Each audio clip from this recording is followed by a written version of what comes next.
कैसे हैं आप लोग? ठीक ठाक हैं? दुर्जनः परिहर्तव्यो विद्यालंकृतो अपिशन मणिना भूषितः सर्पः किमसौ न भयंकर। आप लोग जो संगति करते हैं, कैसा संगति करते हैं? कहा गया है दुर्जनः परिहर्तव्यो विद्यालंकृतो अपिशन मणिना भूषितः सर्पः किमसौ न भयंकर। पढ़ा लिखा व्यक्ति है लेकिन वो दुष्ट प्रवृत्ति का है। कैसा है? दुष्ट प्रवृत्ति का व्यक्ति है, तो उससे दोस्ती नहीं करना चाहिए, उसको त्याग कर देना चाहिए। क्या? मणि से विभूषित सर्प, माना कोई कोई सर्प ऐसा होता है उसके मस्तक पे मणि पाया जाता है, मणि। तो क्या मणि से विभूषित सर्प भयंकर नहीं होता? होता है, खतरनाक होता है, बहुत सारा खतरनाक होता है वो। तो जिस प्रकार से मणि से विभूषित सर्प है और बहुत खतरनाक होता है, उसका त्याग कर देना चाहिए, ठीक उसी प्रकार से विद्या से सुशोभित है कोई व्यक्ति, खूब पढ़ा लिखा है लेकिन वो दुष्ट स्वभाव का है, तो उससे दोस्ती नहीं करें। समझ में आया? हाँ, और दोस्ती करें अपने से जानकार व्यक्ति से, ताकि राह दिखाए, गलत राह पर से हटा करके अच्छाई का राह दिखलाए, ऐसे व्यक्ति से दोस्ती कीजिए। ठीक है? आज केमिस्ट्री का दूसरा पार्ट होगा, बेसिक केमिस्ट्री का। मैंने बताया था कि ये जो केमिस्ट्री का बता रहा हूँ, ये टॉपिक बताने के बाद ही केमिस्ट्री का कुछ समझ में आएगा, कुछ ढंग से समझ में आएगा। उसका एक पार्ट बता चुका हूँ पिछले क्लास में, अब उससे आगे पढ़ते हैं। बताया था मैंने कि इलेक्ट्रॉन नाभिक के चारों तरफ अलग अलग ऊर्जा स्तर में चक्कर लगाता है, ये बता दिया था मैंने। इलेक्ट्रॉन नाभिक के चारों तरफ अलग अलग ऊर्जा स्तर में चक्कर लगाता है, जिसको कक्ष बोलते हैं। ये पहला कक्ष हुआ, ये दूसरा कक्ष हुआ, ये तीसरा कक्ष हुआ, इसी तरह से कक्ष की संख्या होती है। ये चौथा कक्ष हो गया। पहला कक्ष को K से डिनोट करते हैं, दूसरा को L से, तीसरा को M से, N से। और किसी भी कक्ष में इलेक्ट्रॉनों की अधिकतम संख्या होती है 2n², बता दिया था मैंने। क्या? 2n²। किसी कक्ष में इलेक्ट्रॉनों की अधिकतम संख्या 2n² होती है, जहां n क्या होता है? कक्ष संख्या। पहला कक्ष में कितना इलेक्ट्रॉन होगा? तो मैंने बता दिया था 2 और 1 का स्क्वायर कितना हो गया? 2 गुना 1 2। ये पहले कक्ष में हो गया, ये पहला कक्ष हो गया, ये ऐसे करके इसमें 2 इलेक्ट्रॉन होता है।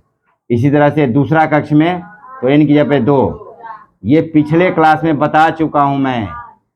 ये 8 हो गया, दूसरे कक्ष में 8 इलेक्ट्रॉन होगा, ऐसे 4 5 6 7 8। इसी तरह से तीसरे कक्ष में n की जगह पर 3 रखेंगे, ये आपको बतलाया जा चुका है। ठीक है? और मैंने बताया था 1 से 20 तक परमाणु संख्या याद कर लेंगे, तत्वों के परमाणु संख्या, वो भी मैंने लिख दिया था। अब उससे आगे पढ़ते हैं।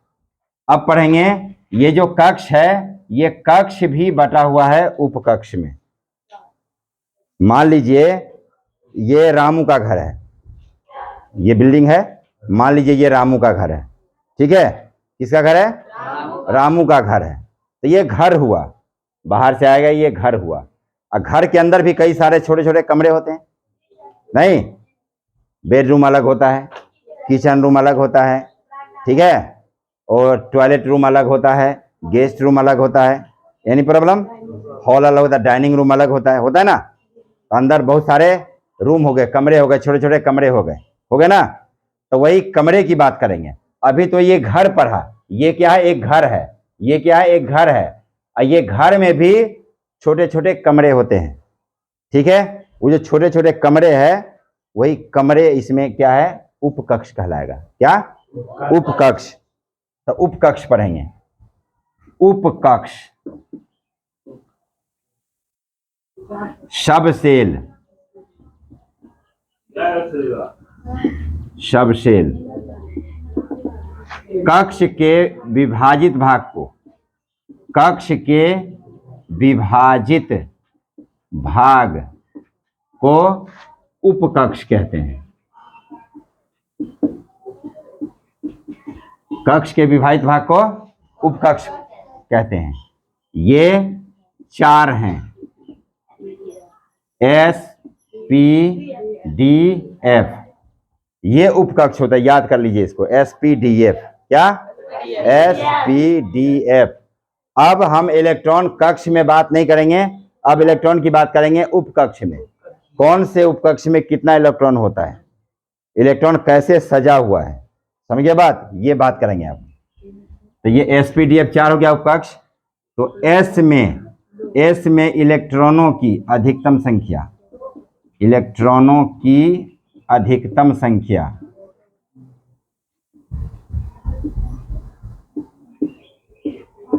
ये होता है 2। याद रखिए इसको, S में इलेक्ट्रॉनों की अधिकतम संख्या 2, P में इलेक्ट्रॉनों की अधिकतम संख्या ये होता है 6, D में इलेक्ट्रॉनों की अधिकतम संख्या 10 और F में इलेक्ट्रॉनों की अधिकतम संख्या 14। समझ गए बात? आगे समझ में? नहीं समझ में आया? पक्का? तो इससे मैंने एक ट्रिक निकाला हुआ है कि किस सब सेल में कितना इलेक्ट्रॉन होगा। तो उसका एक फॉर्मूला है, किसी सबसेल में या किसी उपकक्ष में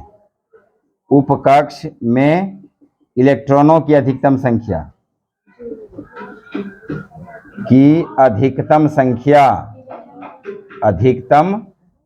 ये बराबर होगा 4n-2। किसी उपकक्ष में इलेक्ट्रॉनों की अधिकतम संख्या 4n-2, ये फॉर्मूला होगा।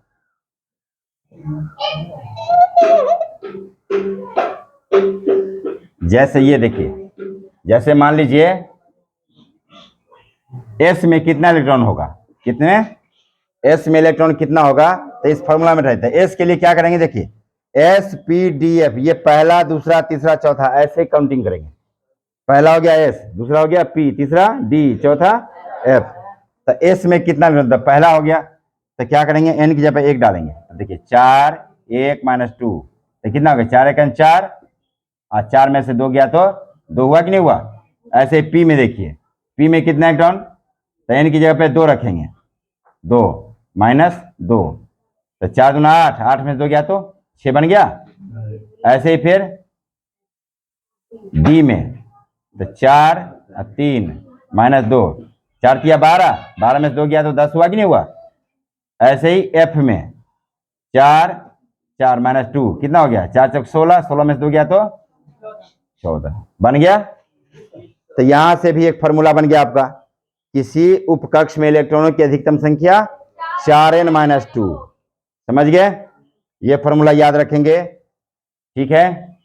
और इस तरह से आप याद रखिए कि S में कितना इलेक्ट्रॉन हो गया, इस तरह से S में हो गया 2, P में कितना हो गया 6, D में कितना हो गया 10 और F में कितना इलेक्ट्रॉन हो गया 14। ये से जो ऊपर लिख दिया ये इलेक्ट्रॉनों की संख्या है, ये याद रखना है इसको। S में 2 इलेक्ट्रॉन, P में 6 इलेक्ट्रॉन, D में 10 इलेक्ट्रॉन, ठीक है। अब इसके आगे बताएंगे इलेक्ट्रॉनिक विन्यास। ये जो 4 हुए, ये 4 छोटे छोटे क्या हो गया, कमरे हो गए। तो अब ये बताएंगे कि किस कक्ष में, किस घर में कितने कमरे होते हैं, किस घर में कितने कमरे होते हैं, अब ये बताने वाले हैं, ठीक है। इसको फटाफट स्क्रीनशॉट ले लीजिए या उतार लीजिए फटाफट। इधर देखिए, देखिए ये क्या है, सेल माने कक्ष हो गया। ये जो मैं बना रहा हूं ये क्या है, ये कक्ष है। ये क्या है, कक्ष। ये पहला कक्ष, ये दूसरा कक्ष, तीसरा कक्ष, चौथा कक्ष, KLMN। तो मैंने बताया, अभी तक आप जान रहे थे कि किसी कक्ष में कितना इलेक्ट्रॉन होता है, K में कितना इलेक्ट्रॉन होता है, L में कितना होता है, M में कितना होता है, N में कितना होता है, ये जान रहे थे। अब हम बताने वाले हैं कि कक्ष भी बटा हुआ है उपकक्ष में, वो होता है ना SPDF। ये क्या गया, उपकक्ष, उपकक्ष। समझ रहे बात क्या, ये इससे पहले पढ़े थे सेल माने कक्ष पढ़े थे। कक्ष हो गया के एल एम। तरीके आपस में क्या बात करते हो, इधर देखो ना, कक्ष पढ़ते के एल एम एन, पहला कक्ष, दूसरा कक्ष, तीसरा कक्ष, चौथा कक्ष। अब हम पढ़ने वाले हैं उपकक्ष। उपकक्ष में बताया एस पी डी एफ, माने ये हो गया घर, ये हो गया कमरे, ये हो गया घर, ये हो गया कमरे हो गया। ये के नाम का व्यक्ति है या के नाम का ये घर है, ये घर है के, ये भी एक घर है एल, ये भी घर है एम, ये घर हो गया, मकान हो गया। अब किस मकान में कितने कमरे होंगे, समझे बात? इसको मान लीजिए कमरे, इसको मान लीजिए मकान, ठीक है? तो के नाम का मकान है, उसमें कितने कमरे होंगे? तो देखिए इसके लिए भी देखिए, पढ़ाई तो सब करते हैं, उसी में थोड़ा ट्रिक लगा करके, थोड़ा ट्रिकी पढ़ाई करते हैं तो बहुत बढ़िया से समझ में आ जाता है। तो इसमें भी थोड़ा ट्रिक बना लीजिए। ट्रिक क्या है कि देखिए, किसी कक्ष में उतने ही उपकक्ष होते हैं, उपकक्ष होते हैं जितने कक्ष संख्या, ये बहुत बड़ी बात है, इसको ढंग से समझिए। किसी कक्ष में उतने ही उपकक्ष होते हैं जितने कक्ष संख्या। तो जैसे देखिए, पहला कक्ष, प्रथम लिखिए, प्रथम कक्ष, प्रथम कक्ष, प्रथम कक्ष क्या है? के। प्रथम कक्ष क्या है? के, मतलब के सेल। इसमें मैंने क्या कहा, प्रथम कक्ष में मतलब हो गया के सेल, इसमें कितना होगा? तब ये कक्षा नंबर प्रथम कराओ ना, तो एक उपकक्ष होगा, वो होगा एस, माने कक्ष की जो संख्या होगा, कक्ष की जो संख्या होगा उसमें उतने ही उपकक्ष होंगे। पहला कक्ष है तो एक उपकक्ष होगा, दूसरा कक्ष है तो दो उपकक्ष होगा, तीसरा कक्ष है तो तीन उपकक्ष होगा। ये मैं कह रहा हूं, देखिए दूसरा कक्ष मतलब एल सेल हो गया, एल। अब मैंने दूसरा नंबर का है तो दो उपकक्ष होगा इसमें। अब वो कौन सा होगा? देखिए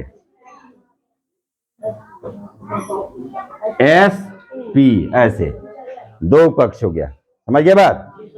दूसरा नंबर है तो दो उपकक्ष होगा। मैंने कहा ना कि किस कक्ष में कितने उपकक्ष होते हैं। तो पहला कक्ष है तो एक उपकक्ष होगा, दूसरा कक्ष है तो दो, अब होगा एस पी। ऐसे तीसरा कक्ष है, तीसरा कक्ष मतलब एम सेल, इसमें तीन होगा, अब वो होगा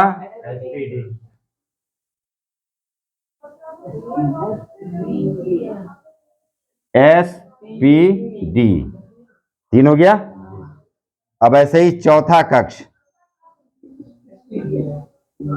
कक्ष में के एल एम एन हो गया, एन सेल, इसमें चार होगा,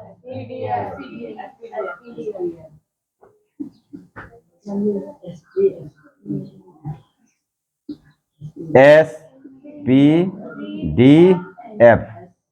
ये समझ में आ गया? इसको फटाफट नोट कीजिए।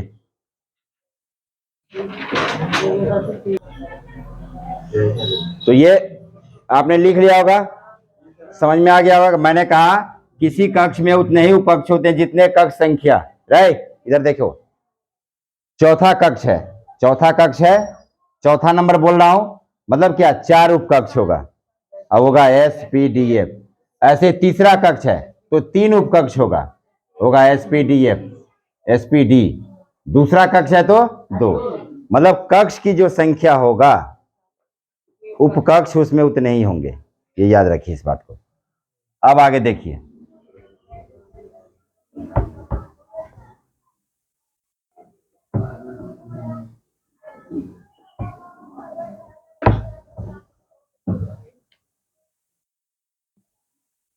अब जो मैंने बताया, पहला कक्ष में एक उपकक्ष होगा, अब वो होगा एस। दूसरा कक्ष में दो उपकक्ष होगा, वो होगा एस पी। ये एक जो लिखा मैंने, ये पहला कक्ष हो गया, अब वो एक होगा एस। दूसरा कक्ष मतलब ये दो लिखा, मतलब दूसरा कक्ष हुआ, होगा एस और पी। तीसरा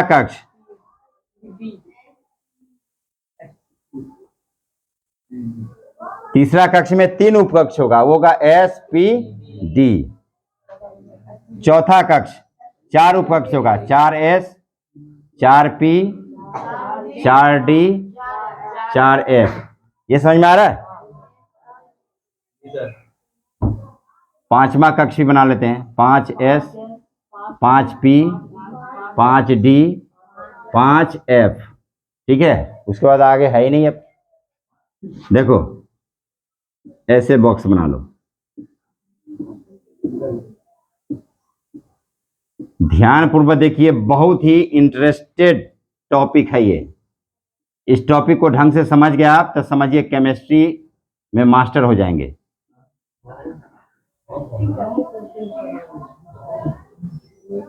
और बहुत ही मजा आएगा केमिस्ट्री में।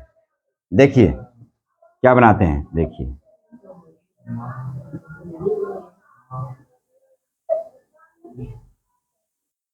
ठीक है।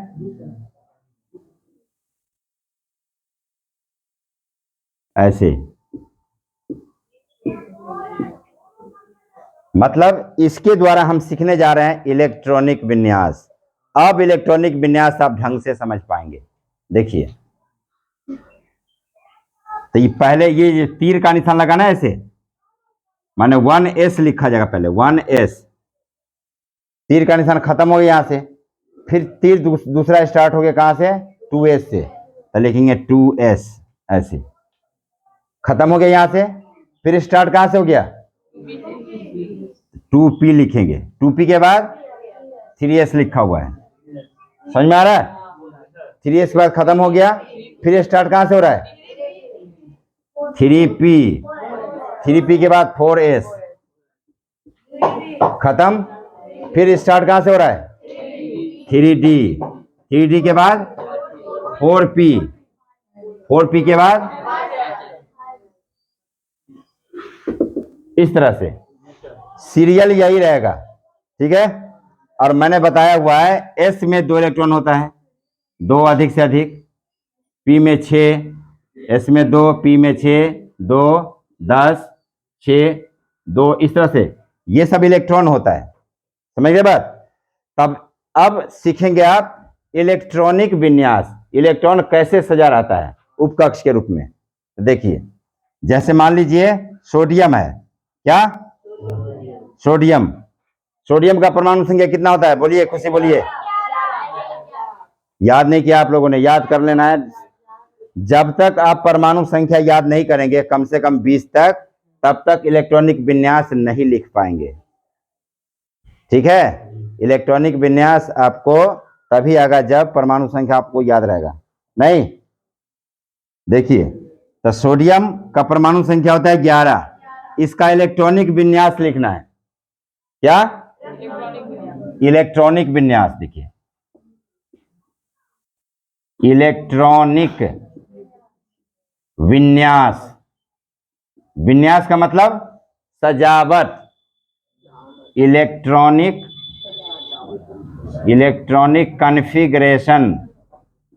कॉन्फ़िगरेशन, इलेक्ट्रॉनिक विन्यास आप सीख रहे हैं अभी। देखिए तो सोडियम का इलेक्ट्रॉनिक विन्यास लिखना है, इधर देखो तो क्या करेंगे, 1s2, यहां से स्टार्ट करेंगे, 1s2 2s2 2p6 लिख दिया। उसके बाद 3s2 नहीं लिखेंगे, गिन लो इलेक्ट्रॉन कितना हो गया, 2 2 4, इलेक्ट्रॉन है 11 इलेक्ट्रॉन को सजाना है हमें, तो 2 2 4 4 6 10। अब एक ही इलेक्ट्रॉन को सजाना बाकी है ना, तो यहाँ पे s में 1 डाल देंगे। s में अधिक से अधिक ना 2 होता है, हमें कम की आवश्यकता है कम डाल देंगे। नहीं, और इस तरह से देखिए, ये पीछे से इधर देखो, इधर से एक लगा ना ये, तो ये पहला बॉक्स हो गया ऐसे, ये दो यहां भी लगा, यहां लगा, ये दूसरा बॉक्स हो गया ऐसे, देखो। और ये 3 लगा तो ये तीसरा बॉक्स हो गया, इस तरह से हो गया। मतलब पहले बॉक्स में 2 इलेक्ट्रॉन, दूसरे में 6 2 8 हो गया। मतलब ये ऐसा हो गया, देखो, पहले सेल में 2 इलेक्ट्रॉन ऐसे, ये पहला लिखा ना, ये पहला बॉक्स, पहला सेल हो गया। दूसरे में 8, 1 2 3 4 5 6 7 8, और ये तीसरा सेल बच गया, तीसरा में 1 इलेक्ट्रॉन हो गया इसमें ऐसे, एक कहीं पर भी लिख दीजिए। अब समझ गया? ऐसे इलेक्ट्रॉनों का सजावट होता है, इलेक्ट्रॉन का सजावट ऐसे होता है, समझे बात?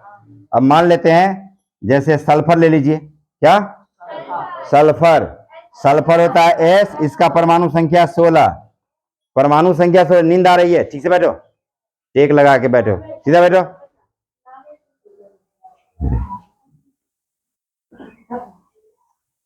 फिर देखिए, मतलब देखो सीरियल वाइज यही रहेगा, इसमें कोई कमी नहीं होगा, इसमें बीच में उंगलबाजी मत कर देना कोई, सीरियल वही रहेगा।